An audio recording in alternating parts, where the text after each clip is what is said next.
Yeah, well, what we all hope is that fairly soon we're going to start coming out of our pandemic situation and we're going to start seeing some kind of economic recovery. And the government's mantra is build back better.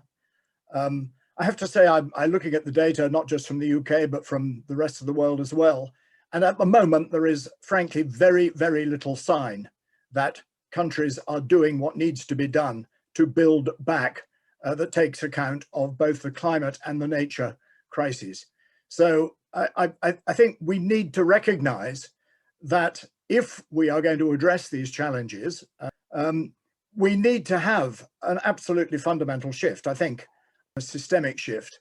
And so far, we are absolutely nowhere there. And as an economist, I find it reasonably easy to say why we're not there. And it's simply because the incentives to move towards a circular economy, to move at the required speed towards a zero carbon economy, are simply not there. So if I focus particularly on the resources and waste side, we know how to shift towards a circular economy. We know what producers need to do. We know what consumers need to do. We know what the waste management industry needs to do. And there's lots of experience across Europe and elsewhere of little experiments that have been carried out that have worked, and which, were they to become mainstream, we might start making a significant dent in the problem.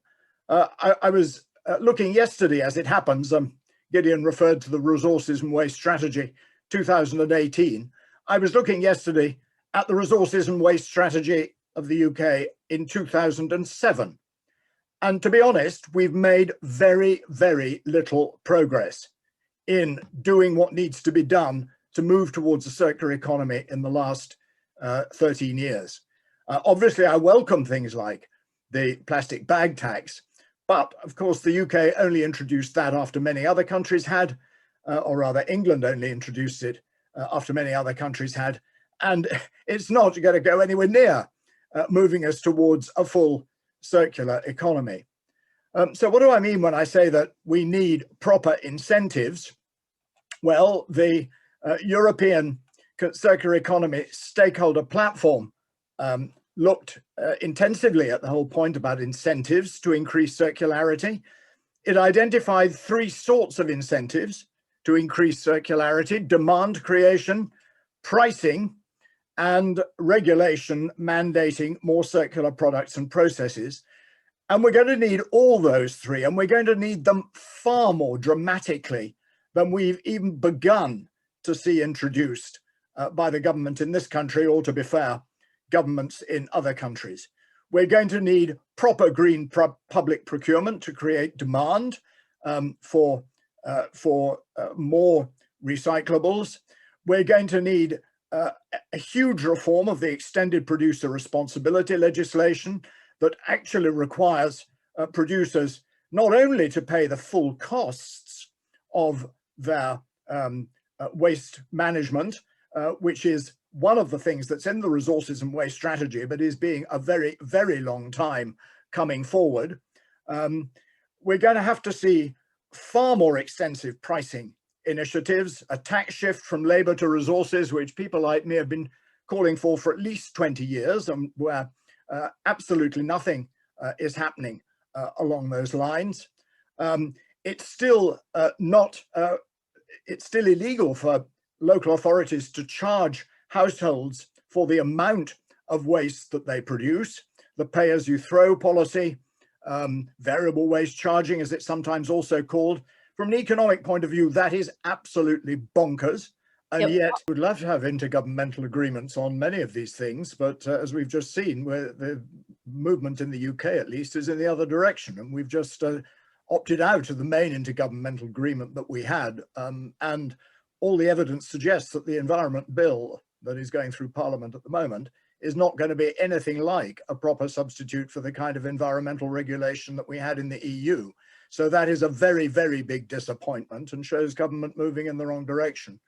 I mean, I guess my frustration probably shows through, because for at least 20 years, I've been hearing people at seminars like this saying that we have to accelerate, we have to speed up, we have to go quicker.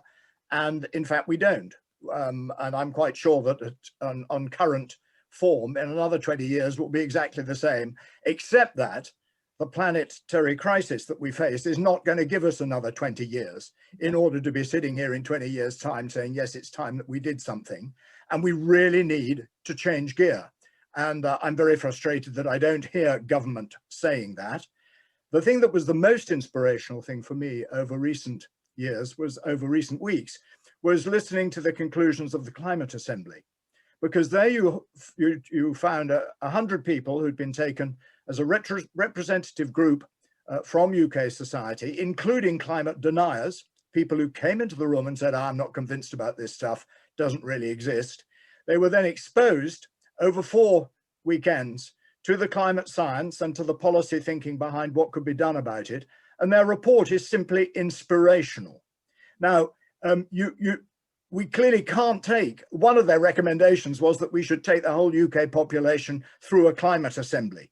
Well, clearly that is not a practical recommendation for resource reasons. But what it does show is that government has a huge job in communicating the scale of the problem that we face and the kinds of policies that will be necessary in order properly to address those problems. And at the moment, the government isn't doing that. We've seen what kind of communication we get in the COVID pandemic when government really knows there is an emergency. I'm saying that the planetary emergency is as great as the COVID emergency, and we need a communication campaign to match that so that we get the political will generated in the population to tell our politicians to stop doing very little and to start doing very much more.